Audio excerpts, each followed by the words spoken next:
Hello. This video is going to be about the dreaded 3-week stall after bariatric surgical procedures.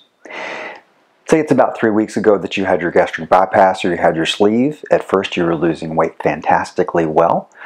It was fun to get on the scale. You were losing a pound or maybe even 2 pounds every day, and now all of a sudden 4 days have gone by, 5 days, 10 days have gone by, and the weight is sticking right where it is. What the heck is going on?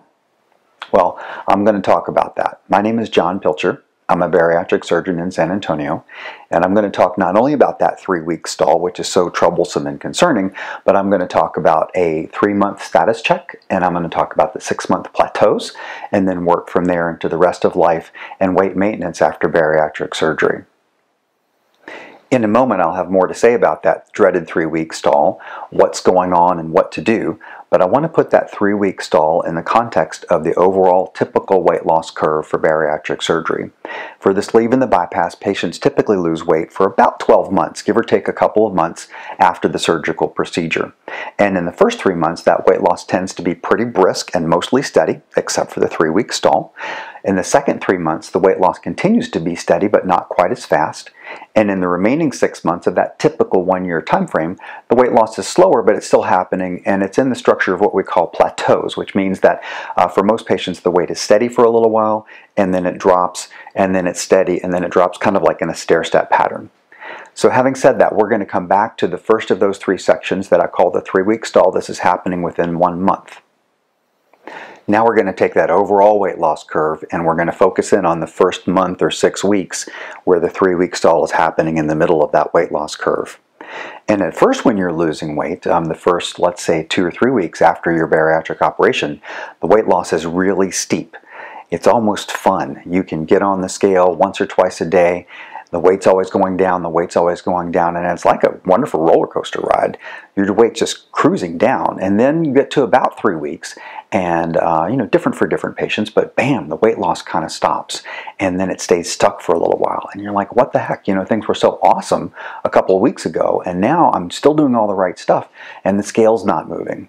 So what's going on here? Now, in order to understand this sudden pause in the weight loss process, we're going to have to go into a little bit of math. In the first 10 days or so, depending on where patients start, it's common to lose 10, 15, maybe even 25 pounds in a 10-day time span. And so the math here is that each pound of fat has 3,500 calories. So to lose, let's just say 10 pounds, you'd have to burn 35,000 calories in a 10-day time span. Now, the basal metabolic rate for a large person is like 1,800 calories. Let's round it to 2,000 calories because that math is easier, okay? But 2,000 calories a day is more than just about anybody burns. And so the maximum fat that you can burn in 10 days, if you have no calories at all, is 20,000 calories, okay? So I just said that losing 10 pounds, if it was fat, would be 35,000 calories. The most you can possibly burn is 20,000 calories in a 10-day time span. And notice that I use that 10-pound weight loss in 10 days, which is kind of on the low side. People lose 20, 25 pounds. So there must be something else going on, just mathematically. What is the rest of the weight loss? Well, a lot of the weight loss is fluid loss, hydration loss. Some of this fluid loss is beneficial. Some of it is excess fluid that the patient was carrying because of their excess weight. Maybe they had some edema, maybe they had high blood pressure, what have you. But some of it is actually a little bit of dehydration. And that's going to take a little bit of explaining. The dehydration, or the loss of natural fluid, comes from 2 different categories. First of all is the body burning up glycogen. Glycogen is naturally stored mostly in the liver, a little bit in the muscles throughout the body. And glycogen is the body's quick resource for energy, so that when the body goes into a very low calorie mode, it will burn up the glycogen. Now, each gram of glycogen, which again is this quick energy source, each gram of glycogen has 2 to 3 grams of water associated with it. So each gram of glycogen that gets burned sheds 2 or 3 grams of water along with it. Now, that's probably not the main factor in this process that we're talking about, because the total body stores for glycogen run about 500 grams. And probably most people deplete their glycogen during the preoperative diet. In our practice, that's a 7-day diet. It varies across the country. So that weight loss has probably already been factored in. That fluid loss has probably already been factored in before the surgery happens. The second factor that I believe is the bigger factor that's showing up in that first 2 or 3 weeks after surgery, the rapid weight loss, is ketosis. It's natural during the rapid weight loss phase, the rapid fat burning phase, to shift into a ketotic state. And ketosis involves some really significant chemical changes in your body, which are mostly good. And ketosis involves the production as natural byproducts of some chemicals in the body that make you pee extra. Medically, these are called diuretics. That means that your body sheds fluid over and above what would be physiologic or natural. And so very often during this very rapid weight loss phase, the first 2 or 3 weeks after surgery, patients are actually becoming dehydrated even if they're drinking fluids well and following all the instructions. So in other words, they're taking in fluid very nicely. Maybe it's a little struggle, but you're getting enough fluid in. And but your body and your kidneys, driven by the chemical changes, are peeing out extra. And so that's where a lot of the weight loss comes in. And interestingly, even though it's fun to see the scale drop down and lose so much weight, a good half of our patients come back to that 10-day appointment and the 2 weeks, and they're tired, and they feel bad, and they get up and walk, and they run out of gas after just a few steps. And that's, I think, the ketosis and the dehydration. And it's natural at that stage to say, well, you know, because you're eating very little, to say, well, I need more fuel, I need to eat something. And for most practices, at 1 week or 2 weeks, it's going to be appropriate to start eating some food. But my experience is that eating food isn't the real thing, it's that the dehydration needs to pass or to settle down. And so you've been on this very rapid weight loss phase and then seemingly crash into the stability phase. And what's happening in that phase is that the ketosis is decreasing just a little bit, and the diuretic from the ketosis is subsiding just a little bit, and the body begins to catch up on its hydration. So you continue to drink fluids, but now you're peeing just a little bit less, and you pee a bit less in a manner that's appropriate to your body. Still burning lots of fat, by the way. I want to reassure you, the goal of the surgery is still happening, eating very little, fat's going away, but you're catching up on your hydration, and since water is very heavy, that makes the scale stop going down. So the scale stops going down actually as a natural recovery response of rehydration after this initial rapid weight loss and a relative dehydration. That's the key to the 3-week stall. Now, it's easy for me to say that the 3-week stall is all about shifts in hydration, but you're going to be living with this, and you're going to have this for 2 days or 5 days or 10 days, something like that. I promise that the weight loss is going to start going down again. Guaranteed, it's going to start going down again. What to do during the 3-week stall and how to shake yourself out of this. Honestly, this is something that's going to have to pass in its own time, and yet I do have 4 recommendations for you. Number 1, keep hydrating. Focus on water, focus on salty fluids like broth. If you like pickle juice or olive juice, those can be good things to do. Your team is probably also going to recommend to you things like Crystal Light or Propel or popsicles. These things are fine, although I'm not a big fan of artificial sweeteners. So number 1, stick with your hydration. Number 2, don't weigh quite as frequently. You're going to hear me later in the video start recommending that you should weigh weekly rather than daily, and certainly not multiple times a day. So try not to drive yourself crazy with getting on the scale. Number 3, speaking of not driving yourself crazy, try not to compare against other people. There's so much social media, and especially in the weight loss arena, it can be a good thing, but if you're comparing yourself against people who start at 450 pounds, they are going to lose weight faster than you. Not everybody has a terrible 3-week stall, so there are going to be some people where this doesn't happen. Trust me, your situation is going to improve if you stick with the right ideas. Number 4, very important, what to do about food at this time. And there's lots of information about there. Well, I need to eat to lose weight. I actually don't think that's true. And yet it is appropriate for most teams to move gradually into some food at this time. My message to you is that how you eat actually isn't going to affect your 3-week stall, honestly. It might affect how your energy level comes around, although, like I said, I think hydration is more important. And my recommendation to you is to move gradually into food according to the plans that your bariatric team has given you. Don't change plans because you're concerned or you're panicking about your weight stall at this time, and the weight loss will keep coming down. Okay, so that's the 3-week stall, and next we're going to talk about what I call the 3-month status check. A very useful fact is that at 3 months from surgery, most bariatric surgery patients have lost about half of the weight that they will tend to lose at the 1-year mark. So if we use some simple math and we say that a person is going to lose about 100 pounds over the year after surgery, at the 3-month mark they will have lost approximately 50 pounds. Or if you're going to lose 200 pounds, then you will have lost about 100 pounds at that 3-month point. And so this is a useful, I call it a status check or a benchmark. Hopefully you do have an appointment with your bariatric team at approximately 3 months. And I think it's definitely a smart thing to visit with your bariatric team member at the appointment about where am I on my weight loss trajectory. Let's use this 3 months as an estimate about where we're going, double how many pounds I've lost so far, and does that put me in a good place? And one word about targets for bariatric surgery. First of all, neither me nor most bariatric professionals want their surgical patients to lose all the way down to so-called ideal body weight.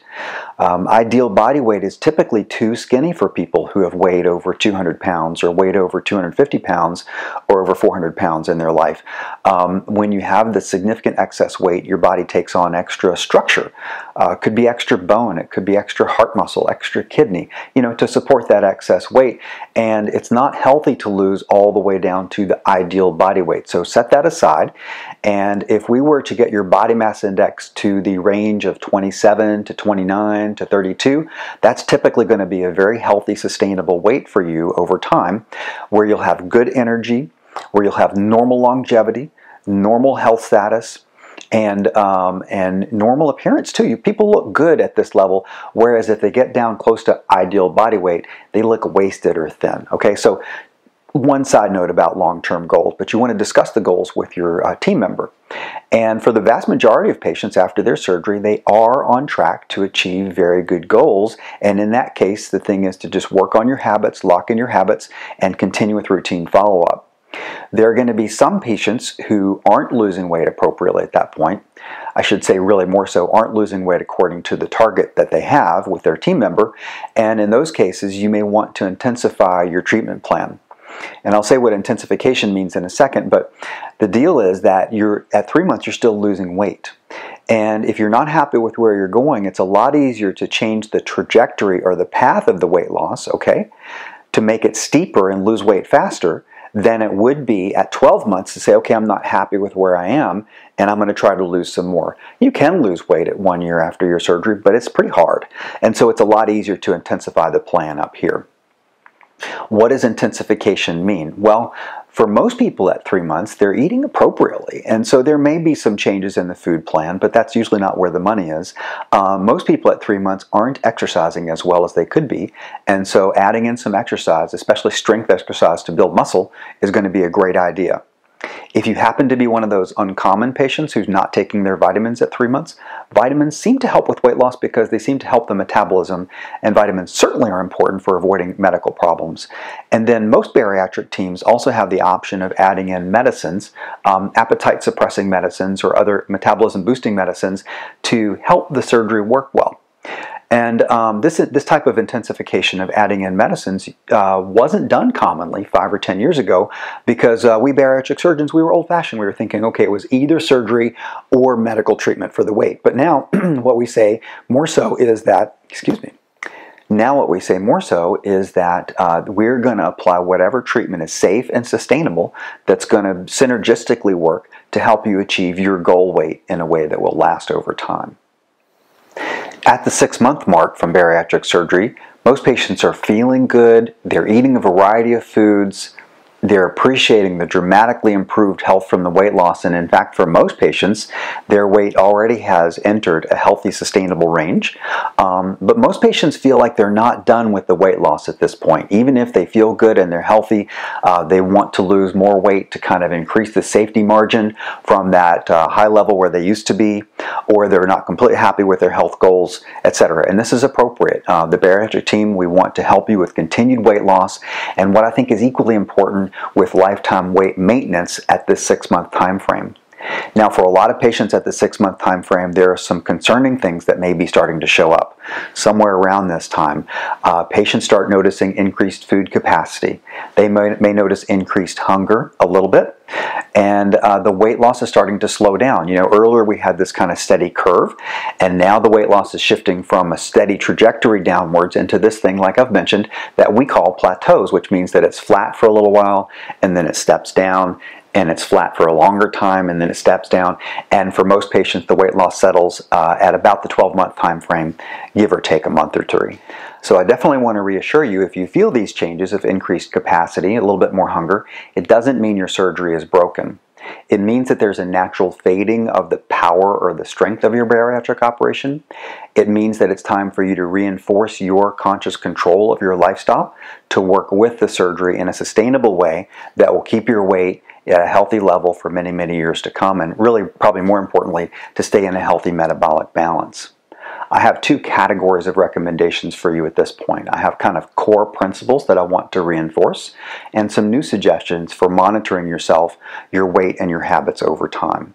So first of all, the core recommendations. Number 1, stick with healthy food, which means low carbs, low chemicals, natural food. Number 2, separate your fluids from your food. This means that you can drink up until you eat, but try not to drink with your food, and try not to drink for about an hour after you finish your food. Number 3, exercise regularly. Any kind of exercise is great, but strength is more important, we think. And number 4, take your supplements and stick with your follow-up. Now, that's 2 recommendations, but this is about sticking with your team and doing the things that your team needs for you to do to maintain long-term health. Shifting over into the monitoring recommendations. First of all, I said it earlier, but I think it's useful to weigh yourself regularly, but just once a week. I think weighing yourself every day, especially in this longer term time frame, means that the fluid shifts are going to dominate what you see on the scale, and that can be confusing. Especially women with menstrual cycles. You have crazy fluid shifts on a monthly basis, and so you can have a situation where you do a good job with your diet and exercise, but the scale goes up. And it's kind of random, weight gain, or fluid gain. On the other hand, you can party and do some bad stuff for a couple days and the scale may go down. It's almost random. And this is on a daily basis. So on a weekly basis, though, you'll see reliable trends for your weight loss, and you should monitor your weight weekly in the long run. That's number 1. Number 2, this is a time for you to have some self-insight and to start to journal. And when I talk to patients about journaling, I have kind of 2 phases in mind. I think at the 6-month time frame, it's really useful for you to do some deep journaling, extensive journaling. This might be on your phone, it might be on your laptop, it might be physically written down. I don't care. This is for you. This is like your diary to yourself. And what I think is useful for patients at the 6-month time frame is to outline what you've been doing up until this point, and what are your goals with reference to your weight and your metabolism over time. And I think it's useful to outline, okay, how do I eat? This is good, this is bad. How do I exercise? This is good, this is bad. How do I feel? Different relationship changes, kind of a big deal. And part of this is actually your message to your future self, because it's common for people to struggle at 5 years or 10 years after their surgery. And if you struggle, by the way, you should see your bariatric team, because your bariatric team should help you at that point. But the other thing about that time of struggle is that it's nice to have a template for you to go back to, and for you to have your own plan written to yourself in your words in your life is an incredibly useful tool. So that's what that initial journaling is about. And then I recommend that you do some lesser journaling, or some kind of check-in journaling on a monthly basis. Choose your own interval. It could be quarterly, it could be semi-annually. I think monthly is probably more frequently a better option. And again, I have 2 goals here. One is that if you start seeing things slide a little bit out of control, then it's easier to update your interventions and get back on track. The other thing is that there's a self-accountability thing that happens, and you can notice your trends in your journaling if you're starting to slide a little bit off track. The third thing on monitoring over time is I think it's great to take some pictures of yourself, especially during this weight loss phase.